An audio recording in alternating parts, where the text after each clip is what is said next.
Hello mga mare!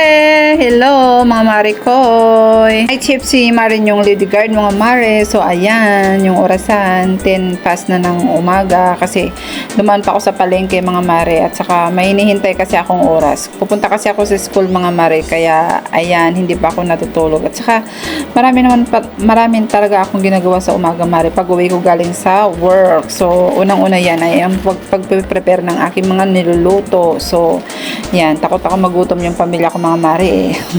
Kaya kahit puyat ang inyong maring lidigard ay nagpe-prepare pa rin at nagluluto pa rin ng pagkain ng kanyang mag-aama. So ganyan ka si Marin yung lidigard mga mare sa pamilya. Tapos kung ang i-prepare ang aking lulutuin sa hapon mga mare ay naghahanda na ako sa pagpunta sa school kasi 11 AM yung usapan namin ni teacher. Hindi ko alam mare kung bakit gusto niya ako makausap mare, kinakabahan ako.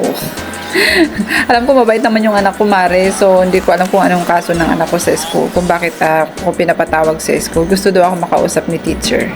So ayan mga mare, naglalakad na tayo papuntang school. Sobrang init na mare, masakit sa mata kaya medyo nakasimangot ako dyan mare kasi nasisilaw yung mata ko sa araw dahil nga galing ako sa night shift mga mare, kaya masakit yung mata sa sinag ng araw, sobrang init. Sakto mga mare, palabasan na ng mga estudyante nung pagdating ko sa school. So si teacher lumabas na rin para makausap niya ako. So ayan, nag-usap na kami ni teacher mga mare. Opo, or parang walo nga po sila may problema dito kaya pina-follow up ko na po. Medyo malapit na rin po yun. Thank you po, salamat po.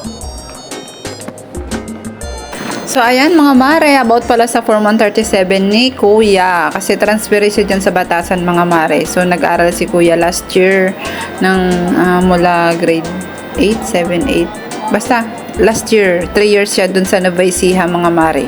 Dun siya nag-aral, dalawa sila ni GM. So kailangan yung Form 137. Kaya binigyan ako ni teacher ng form request for Form 137 niya. At saka sabi naman ni teacher mga mare is wala namang problema daw yung anak ko doon. So kinakabahan talaga ako. Akala ko kung anong sasabihin ni teacher.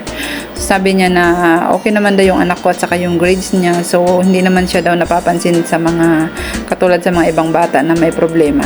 Pag uwi ko yan mare is natulog na ako. Sobrang antok na. Kasi 11 mag-aalas 12 pasado na yan. So yan, gumising ako ng 4:35 PM in the afternoon para lutuin ang prepare kong ulam. So tanghon ang aking lulutuin mga mare. So ayan, lagyan ko ng asin. Nagisa muna ako mare, asin, paminta at saka ng pork cubes. Saka yung nilagay ko dyan mga mare is pork kasi yun ang available sa rep. Bali, pag bumibili ako ng pansahog mga mare, is hinahati-hati ko yun para may pansahog-sahog ako sa mga gulay namin para lumasang karne naman mare. So magiging malasa naman yan mga mare yung mga gulay ninyo, mga ulam, kahit kunti lang yung karne, basta kompleto yung mga ricado, mga pampalasa.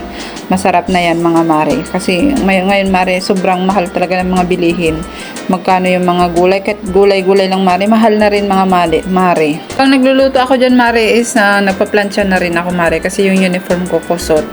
Bali, naman ako dyan mare, nagpa-plancha by lingguhan isang plancha. Pero ngayon kasi mare, naging sobrang busy ako kaya hindi ko nagawang nagplancha ng maraming mga uniform saka uniform ng mga anak ko. So ayan, yung isusutin ko yung araw na yun ay barong kasi sa CCTV operator ako ngayon mare, kaya ayan, nagplancha lang ako ng isang pares lang ng uniform, pants at saka ng barong. So ayan mga mare, malapit na matapos yung niluluto nating ulam. Nilagyan na natin ang noodles ng sutanghon, saka konting-konting mikos-mikos lang yan mga mare. Malapit na tayong almusal, pala mga mare.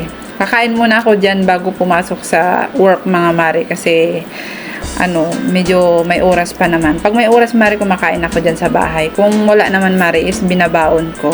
Pero ako dyan mare dahil marami naman yan. Dinadalahan ko ng ulam si Ate Mayang, ang aking nanay-nanayan sa aming detachment. Lagi kong dinadalahan ng ulam yan mga mare.